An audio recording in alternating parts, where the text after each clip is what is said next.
जय हिंद दोस्तों। आज के सेशन का पहला सवाल यहाँ पर देखिएगा। प्रॉफिट एंड लॉस का ज़बरदस्त सवाल है। ऐसा सवाल हर एक एग्जाम में देखने को मिलता है। किसी व्यक्ति को 1 रुपये में 6 रबर बैंड बेचने पर 40% का लॉस हो जाता है। 20% का लाभ लेने के लिए उसे 1 रुपये में कितने रबर बैंड बेचने होंगे। इस सवाल को लगाने के कई सारे तरीके हैं। एक सबसे आसान सा तरीका हम आपको बताते हैं।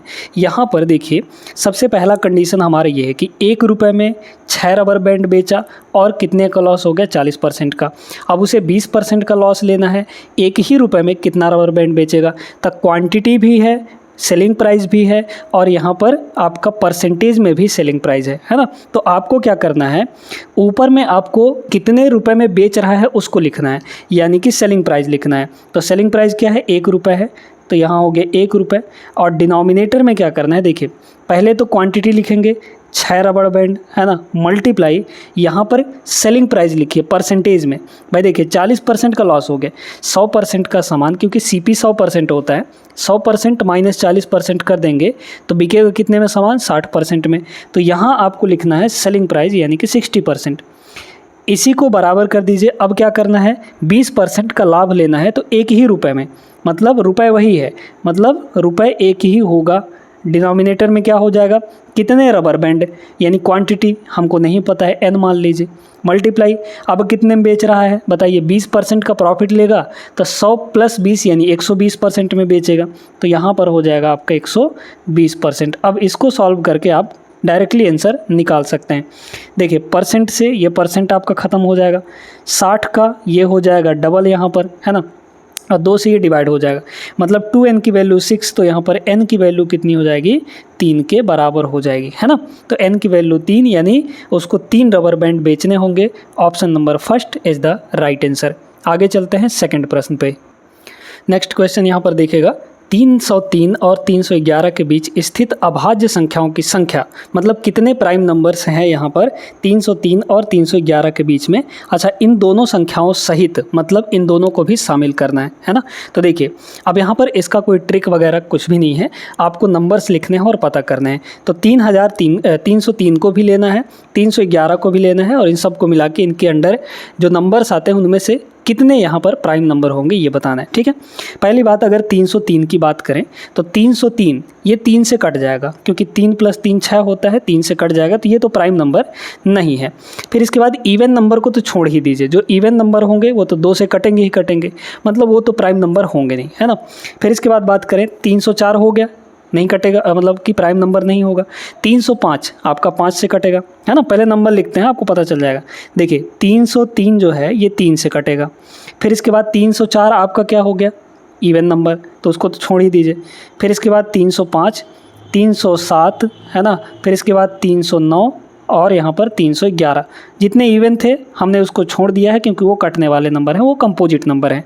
अब इनमें से आपको देखना है, ये तो 3 से कटेगा, ये 5 से कटेगा क्योंकि लास्ट में 5 है। ये जो संख्या है ये किसी से नहीं कटता, मतलब ये एक प्राइम नंबर हो गया हमारा है ना। फिर इसके बाद ये भी 3 से कटेगा, और ये जो है ये आपका एक प्राइम नंबर है, मतलब 307 और 311 ये दोनों प्राइम नंबर हैं। 2 प्राइम नंबर यहाँ पर होने वाले हैं, मतलब option number first is the correct answer, ठीक है। आगे चलिए, सवाल नंबर 3 यहाँ पर देखिए क्या बोला है, निम्नलिखित में से कौन सी संख्या 24 से विभाज्य है, मतलब 24 से कटने वाली कौन सी यहाँ पर संख्या है हमारे पास है ना, 24 से कटने वाली। अब 24 का रूल क्या कहता है, डिविजिबिलिटी रूल जानेंगे तब तो आप लगा पाएंगे। 24 का रूल ये कहता है कि जो संख्या 3 और 8 दोनों से कटेगी वही संख्या हमारी 24 से कट जाएगी। अब 3 का रूल भी आपको पता है, 8 का रूल भी आपको पता है। 3 का रूल ये होता है कि सभी अंकों का योग 3 से कटे। 8 का रूल ये होता है कि लास्ट के 3 अंक 8 से कटने चाहिए। लास्ट के 3 अंकों को बस यहाँ पर चेक करिए आप लोग, देखिए लास्ट के 3 अंक यहाँ पर ऑड नंबर हैं, ये ऑड नंबर कभी भी 8 से नहीं कटेगा, इतना ध्यान रखिएगा। तो फोर्थ ऑप्शन तो होगा नहीं, ये सारी चीज़ें आपको ध्यान में रखना है। अच्छा, यहाँ 8 है, यहाँ 0 है, यहाँ 4 है, तो इनमें से देखिए अब कौन 8 से कट रहा है।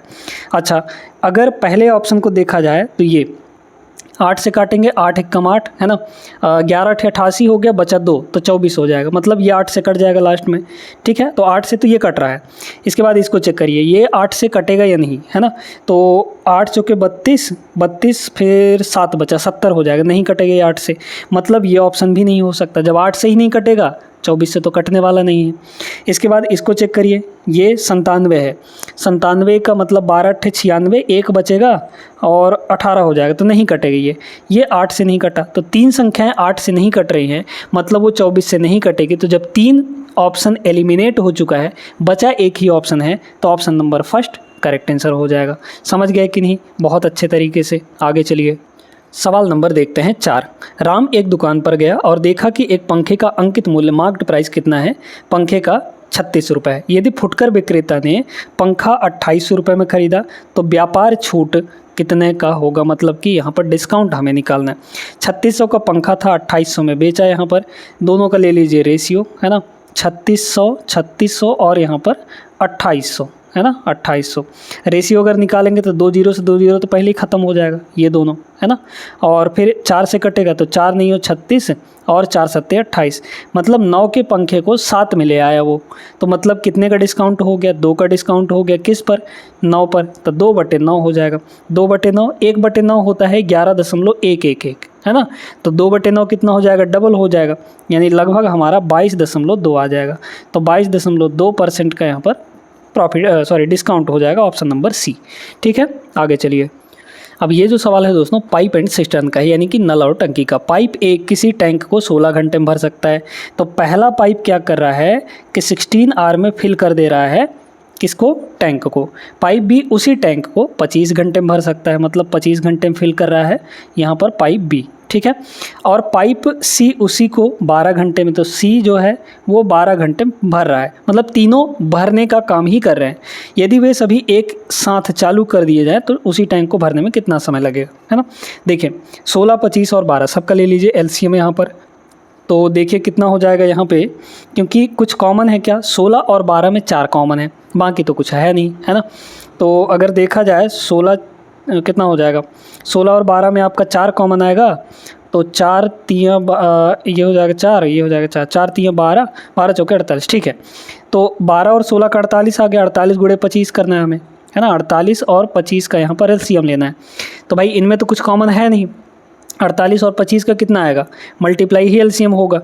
तो मल्टीप्लाई करिए, इसमें 4 इसको दे दीजिए तो ये 100 बन जाएगा। यहाँ बचेगा 12, 12 चौके 48 होता है, मतलब ये 1200 आएगा। तो टोटल जो कैपेसिटी है 1200 लीटर की टंकी है, इसको भर रहे हैं। ठीक है, अब देखिए 1200 डिवाइड बाई 16 करेंगे हम लोग, तो एफिशिएंसी मिल जाएगी किसकी? ए की एफिशिएंसी निकाल लीजिए। एफिशिएंसी यहाँ पे करिए, तो 1200 डिवाइड बाई 16 अगर करेंगे, या फिर इसमें डिवाइड करिए आप 16 से, है ना। तो 16 तियाँ 48 कट जाएगा, 25 तियाँ 75, ये आ जाएगा, ये आ जाएगा 75 आपका। भाई देखिए ना, यहाँ पे अगर 48 × 25, यही तो 1200 के बराबर आया था। इसको अगर डिवाइड करेंगे 16 से इफ़िशियंसी निकालने के लिए, तो 16 तियाँ ये हो जाएगा 48 और 25 तियाँ 75। ठीक है, फिर 48 × 25 डिवाइड बाई 25 करेंगे तो 25 25 कैंसिल, यहाँ 48 बचेगा और यहाँ हो जाएगा आपका 100, क्योंकि 1200 डिवाइड बाई 12 करेंगे तो 100 आएगा, है ना। अब हमें क्या करना है, यहाँ पर तीनों काम कर रहे हैं। ये जो है 1 घंटे में 75 यूनिट भर रहा है, बी जो है 1 घंटे में 48 यूनिट भर रहा है, और सी जो है 1 घंटे में 100 लीटर यहाँ पर भरने का काम कर रहा है। एफिशिएंसी का मतलब यही कि 1 घंटे में कितना काम कर रहे हैं वो। देखिए अब तीनों को एक साथ खोला गया और तीनों भरने का काम कितना करेंगे यहाँ पर? 1200 लीटर। भरना कितना है? 1200 लीटर ही तो भरना है। डिवाइड बाई कितना?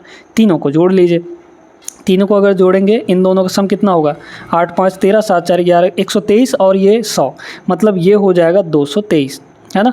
तो 1200 डिवाइड बाई 223। अब यहाँ पर करना है, दिमाग लगाना है। ठीक है, बड़े ध्यान से इस चीज़ को समझिएगा।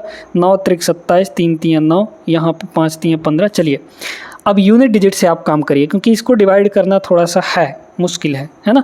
तो आप यहाँ पे दिमाग लगाइए, इसमें दिमाग लगाइए। भाई हमें ऊपर में 0 चाहिए, तो क्या करते हैं, इस 3 का मल्टीप्लाई 9 में करेंगे तो 9 × 3 = 27 और 5 7 5 12, ऊपर में 2 आएगा यूनिट डिजिट, तो ये ऑप्शन तो होगा नहीं। इसी तरीके से इसको भी चेक करिए, फर्स्ट वाले को। 3 × 5 = 15, 15 और 5 यहाँ पर हो जाएगा 20, मतलब यूनिट डिजिट में आएगा आपका 0। तो ये हो सकता है, बाकी को भी चेक करना पड़ेगा।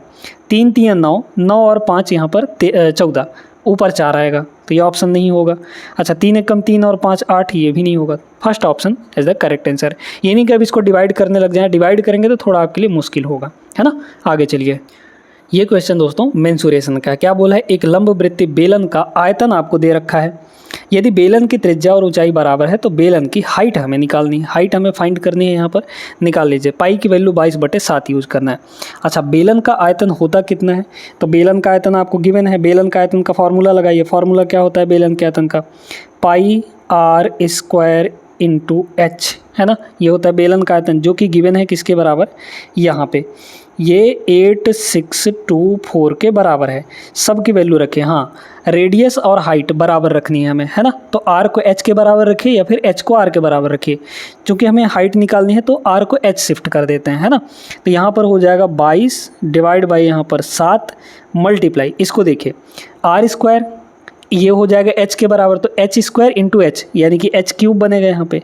ये हो जाएगा h cube is equal to यहाँ पर 8624। काटा पीटी कर लीजिए, 11 से पहले काटिए, 11 से ये कटेगा 2 बार में, फिर इसके बाद इधर 11 से काटिए तो कितना हो जाएगा यहाँ पे 11 से, या फिर पहले 2 से काट लेते हैं, है ना। 2 से काटेंगे तो ये हो जाएगा 11, है ना, ये हो जाएगा 11, और इसको 2 से काटेंगे अगर तो कितना होगा 2 चौके 8, ये हो जाएगा, और ये, है ना। फिर अब 11 से काटिए तो 11 3 33, बचा आपका 10, है ना। तो 10 तो मतलब 101 हो जाएगा। 11 9 99, 11 दूना 22, ये हो गया। अच्छा, तो h क्यूब है हमारे पास, है ना, h क्यूब है। अब यहाँ देखिए, बड़े ध्यान से इसको देखिएगा, आप ऑप्शन से ही लगा सकते हैं। कैसे, यहाँ है 392 और ये 7 उधर जाएगा तो मल्टीप्लाई होगा, मतलब कहीं ना कहीं इसमें 7 रहा होगा, तब ना क्यूब रूट निकल कर आएगा। अगर इसमें 7 नहीं होगा तो कहाँ से क्यूब रूट निकल कर आएगा, मतलब जो भी आएगा क्यूब रूट उसमें 7 तो मौजूद होगा, क्योंकि h की वैल्यू यहाँ पर क्यूब रूट आ रही है। तो क्यूब रूट जो भी आएगा वो 7 का मल्टीपल आएगा, और 7 का मल्टीपल कहाँ है, क्या ये 15 7 का मल्टीपल है, नहीं है। 13 है क्या, नहीं है। 14 है क्या, बिल्कुल है 14। बाकी 12 भी नहीं है 7 का मल्टीपल, है ना। करने की ज़रूरत यहाँ पे नहीं है, थोड़ा सा दिमाग का प्रयोग जरूर करिएगा। आगे चलते हैं क्वेश्चन नंबर 7 पे। अब ये जो क्वेश्चन है ये टाइम एंड डिस्टेंस का है। ईशान और मेघना को अपनी अपनी कारों से दिल्ली से कानपुर जाना है, मतलब डिस्टेंस फिक्स हो गया, दिल्ली से कानपुर ही जाना है। डिस्टेंस कांस्टेंट बोला गया। ईशान 77 की स्पीड से जाता है, मेघना 33 की स्पीड से गाड़ी चलाती है। यदि ईशान को कानपुर पहुँचने में 12 घंटे लगते हैं तो मेघना को कितना लगेगा, है ना। यहाँ पर 2 लोग हैं, एक है ईशान और एक है यहाँ पर मेघना। दोनों की स्पीड का रेशियो ले लीजिए। स्पीड का रेशियो कितना आएगा, ईशान कितने से चला रहा है 77 से, और मेघना यहाँ पर 33 से चला रही है। रेशियो कितना आएगा यहाँ पर, 11 से काटेंगे 7 और 3 का, तो 7 और 3 का ये स्पीड का रेशियो है। ठीक है, ये किसका रेशियो है, यहाँ पर स्पीड का रेशियो है। अब ये बताइए, चूंकि जब डिस्टेंस कांस्टेंट होता है तो स्पीड और टाइम का रेशियो बदल जाता है, मतलब टाइम कितना कितना लगेगा, इनको देखिए। स्पीड था 7 और 3, तो टाइम यहाँ पर 3 और 7 के रेशियो में आ जाएगा, है ना। यानी ईशान को 3 यूनिट टाइम लगेगा, मेघना को 7 यूनिट टाइम लगेगा। ईशान को टाइम लगता कितना है 12 घंटे, मतलब इस 3 की वैल्यू कितनी है 12 है, 4 गुना हो रहा है तो इधर भी 4 गुना हो जाएगा, यानी 4 7 28। ठीक है, तो 28 घंटे is the correct answer, option number first होगा यहाँ पे।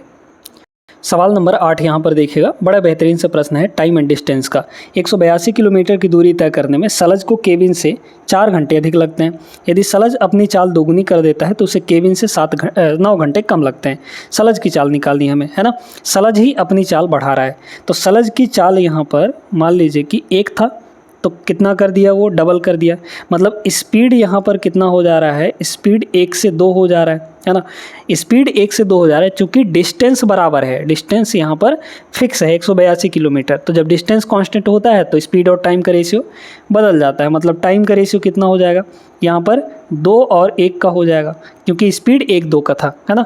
डिफरेंस कितने का आ रहा है टाइम में, यहाँ पर 1 यूनिट का डिफरेंस आ रहा है। इस 1 यूनिट की वैल्यू एक्चुअल में कितने का डिफरेंस, यहाँ 4 घंटे अधिक, यहाँ 9 घंटे कम लग रहा है ना। सलज को केबिन से 4 घंटे अधिक, यहाँ अधिक लगता था, यहाँ उसी से 9 घंटे कम लग रहा है। ठीक है, तो बताइए 4 घंटे अधिक का मतलब +4, 9 घंटे कम का मतलब -9। अगर इन दोनों का हम डिफरेंस लेंगे तो कितना आएगा, ये माइनस माइनस प्लस हो जाएगा, मतलब 9 4 13, 13 की डिफरेंस आएगी, यानी 1 की वैल्यू यहाँ पर 13 हो जाएगा। फिर यहाँ पर कितना होगा, 13 की वैल्यू ये हो जाएगा 26, है ना। और ये हो जाएगा कितना यहाँ पे 13 कम 13, मतलब ये तो बाद की है। हमें क्या निकालना है, सलज की चाल निकालनी है, स्पीड निकालनी है। ये तो जब डबल करता है तब की बात है ये ना, इधर तब 13 घंटे लगते हैं, लेकिन शुरू में उसको कितना लग रहा था 26 घंटे। अच्छा, हमें स्पीड निकालनी थी, speed equal to distance upon time. Distance कितना है 182, 182 डिवाइड बाई यहाँ पर क्या हो जाएगा टाइम जो कि 26 है। कितनी बार जाएगा यहाँ पे काटेंगे, अगर 2 से काटेंगे तो ये हो जाएगा 9 और ये डिवाइड बाई ये हो जाएगा 13, 13 7 91 मतलब 7 ऑप्शन नंबर फर्स्ट होगा। चलिए इसको देखते हैं। इसमें तो आप बिना देखे मतलब कि बिना ज़्यादा कैलकुलेशन किए, ज़्यादा सॉल्व किए इसको लगा सकते हैं। दो संख्याएं हैं यहाँ पर 2.7 और 0.096, इनका एलसीएम हमें निकालना है। एलसीएम क्या होता है, या तो एलसीएम बड़े वाले नंबर के बराबर होता है या फिर बड़े वाले नंबर से ज़्यादा होता है ना। तो बड़ा वाला नंबर कौन सा है हमारा 2.7, हमारे पास 2 नंबर है ना। इसका एक और तरीका बताएंगे अभी फ़िलहाल इसको ट्रिक से देखिए। 0.096 इन दोनों में से बड़ी वैल्यू कौन है 2.7, तो हमारा जो एलसीएम होगा या तो 2.7 ही होगा या उससे कोई बड़ी वैल्यू होगी। तो बड़ी वाली वैल्यू ये तो है नहीं, मतलब ये आंसर नहीं होगा। ये 2.16 है, ये भी आंसर नहीं होगा। यहाँ 21.6 है, यहाँ 216 है, इन दोनों में से कोई आंसर होगा क्योंकि 2.7 से दोनों बड़े हैं। अब देखिए जो एलसीएम होता है वो होता है लीस्ट कॉमन मल्टीपल, यानी ऐसी सबसे छोटी वैल्यू जो इन दोनों से कट जाए।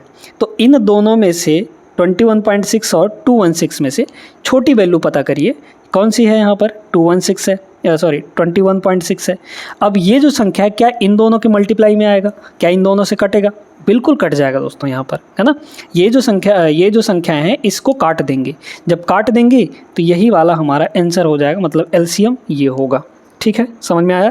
एक दूसरा तरीका क्या है, फ्रैक्शन में बदलना। ये हो जाएगा 27/10, है ना, ये हो जाएगा 27/10। ये कितना होगा, ये होगा 96 डिवाइड बाई यहाँ पे कितना हो जाएगा 1000। अच्छा नीचे 1000 यहाँ है तो यहाँ भी 1000 कर लेते हैं, है ना। तो 2 0 मतलब यहाँ भी 2 0। अब ऐसे केस में फ्रैक्शन का एलसीएम निकालने के लिए क्या करते हैं हम लोग, मल्टीप्लाई वो क्या कहते हैं यहाँ पे ऊपर वाले का एलसीएम और डिनोमिनेटर का HCF लेते हैं। तो HCF तो इनका यही आएगा, 1000 के बराबर ही आएगा। अच्छा अब हमें एलसीएम लेना है न्यूमरेटर का। एलसीएम क्या आ जाएगा, पहले तो यहाँ पर देखिए कि क्या कॉमन आएगा, कॉमन चीज़ें क्या आ जाएंगे यहाँ पर। क्या 54 27 क्या कॉमन आ सकता है, 27 को कॉमन अगर लेंगे तो 27 तो इसमें है नहीं, है ना। और क्या कॉमन आएगा, 16 कॉमन आएगा, क्या 4 तो आ जाएगा, 4 आ जाएगा। तो फिर देखते हैं, मतलब यहाँ पे 7 2 9 6 कॉमन ले लेते हैं पहले, चलिए निकाल ही लेते हैं, क्या दिक्कत है। 2700 है ना, 2700 और डिवाइड बाई, अच्छा 1 सेकंड आप पता लगा सकते हैं, यहाँ पे निकाल लेते हैं। ठीक, ये हो जाएगा 96। कॉमन क्या क्या है यहाँ पर, सबसे पहले तो 6 कॉमन है, यहाँ भी 6 होगा, यहाँ भी 6 होगा। 6 को लीजिए कॉमन, तो क्या बचा है यहाँ पे 6 चौके 24 बचा 3, तो 6 पंचे 30 यानी ये 0, और यहाँ बच जाएगा 16 छक्के 96, है ना। अब क्या कॉमन आएगा, 4 कॉमन आएगा, क्या नहीं आएगा 4, 2 कॉमन ले लीजिए, है ना, तो 12। हाँ ठीक है, ठीक। यहाँ पे 2 कॉमन आएगा तो ये हो जाएगा 12 आपका, और इसमें 2 कॉमन आएगा तो ये हो जाएगा 225, और ये हो जाएगा यहाँ पर 8 हो जाएगा क्योंकि 2 कॉमन लिए। ठीक है, ये होगा तो 225 का 8 गुना, 225 का 8 गुना कितना होगा यहाँ पे 200 का 8 गुना यानी 1600 हो गया, क्योंकि इसमें कुछ भी कॉमन नहीं है तो मल्टीप्लाई ही एलसीएम होगा। अच्छा तो एलसीएम आ कितना जाएगा, पहले तो 12, फिर इन दोनों को मल्टीप्लाई, 200 का 8 गुना 1600, 25 8 200 मतलब 1800 हो जाएगा। ये हो गया आपका 1800, 2 0 से 2 0 ख़त्म। ये कितना होगा 12 और 18 का अगर मल्टीप्लाई कर दें हम लोग तो कितना हो जाएगा 18 दूना 36, और फिर यहाँ पे 18 कम 18, 18 3 यहाँ पर 21 हो जाएगा। 216 डिवाइड बाई 10 मतलब 21.6 आएगा, ऑप्शन नंबर फर्स्ट। तो ये भी एक तरीका है यहाँ पर।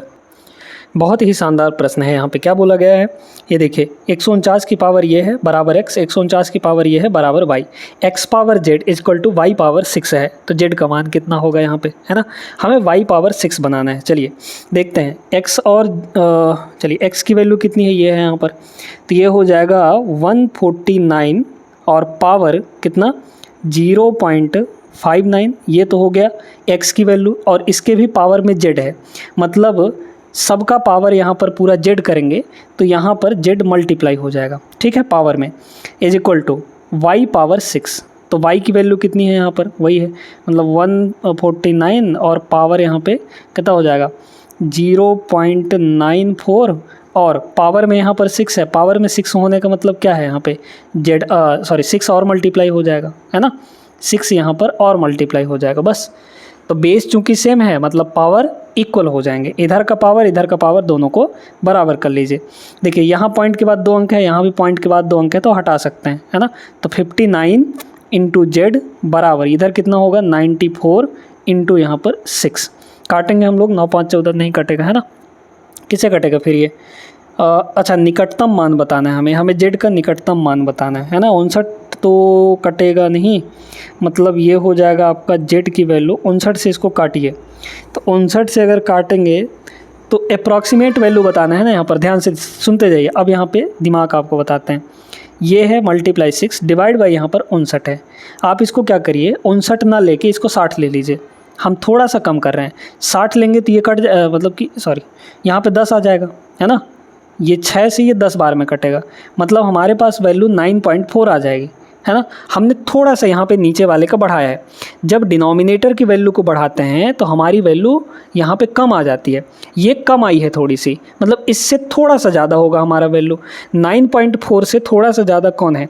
ये तो कम है, ये नहीं होगा, ये नहीं होगा, ये बहुत ज़्यादा है और ये थोड़ा सा ही ज़्यादा है 9.4 से, ये 9.56 है।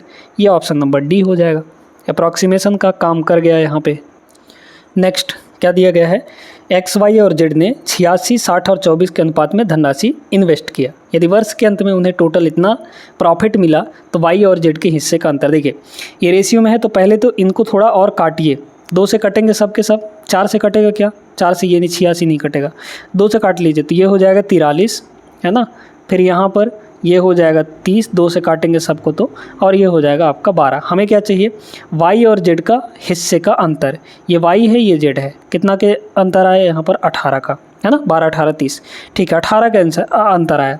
अब 18 का अगर अंतर आ रहा है तो मतलब हमारा जो आंसर होगा वो 18 से मल्टीप्लाई हुआ होगा, 18 यूनिट की वैल्यू होगी यहाँ पर।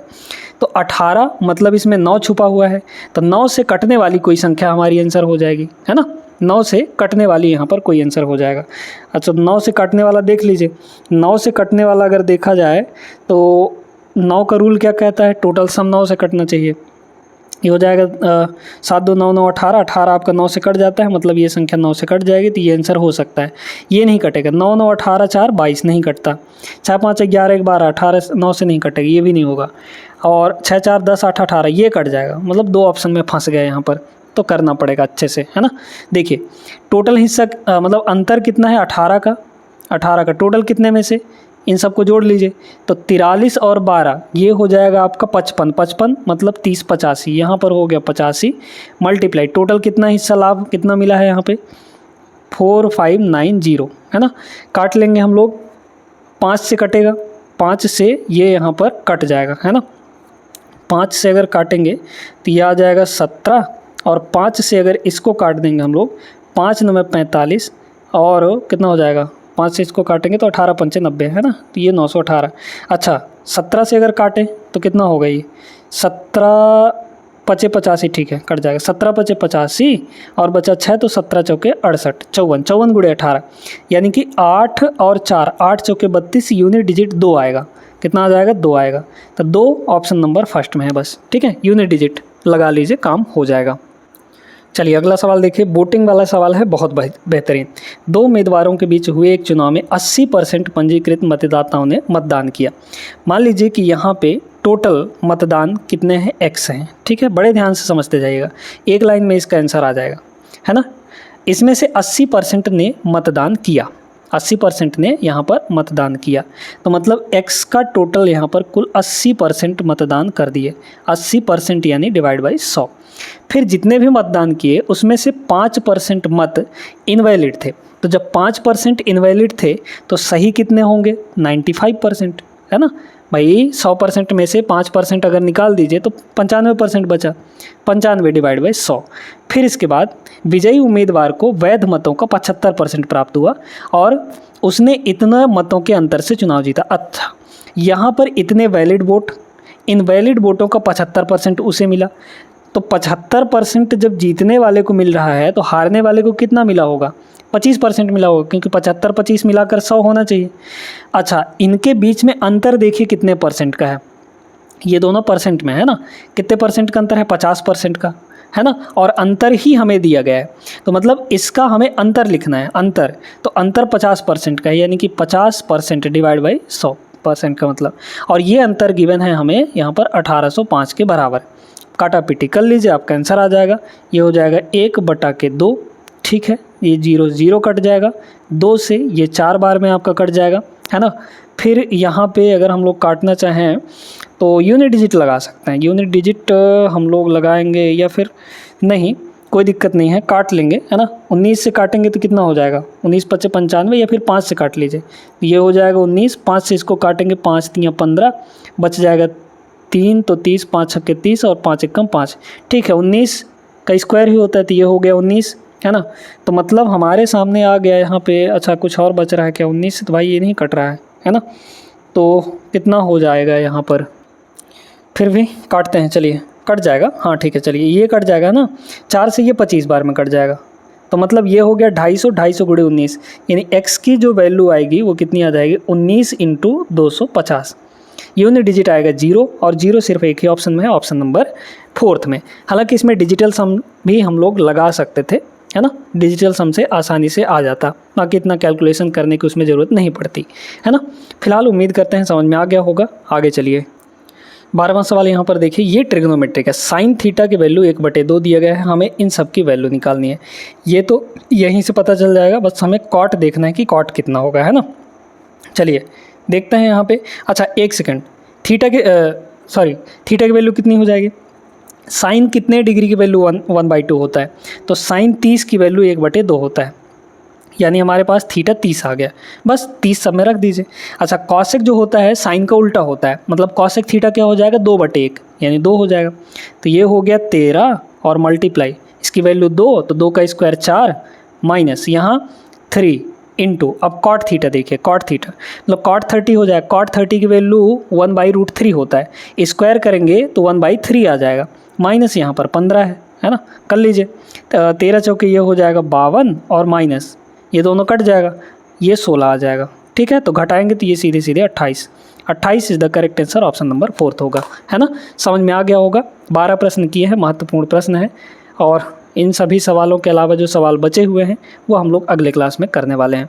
उम्मीद करते हैं सेशन पसंद आया होगा, अच्छी लगी हो वीडियो तो लाइक कर दीजिए और चैनल को सब्सक्राइब जरूर कर लेना है। मिलते हैं नेक्स्ट क्लास में, तब तक के लिए जय हिंद।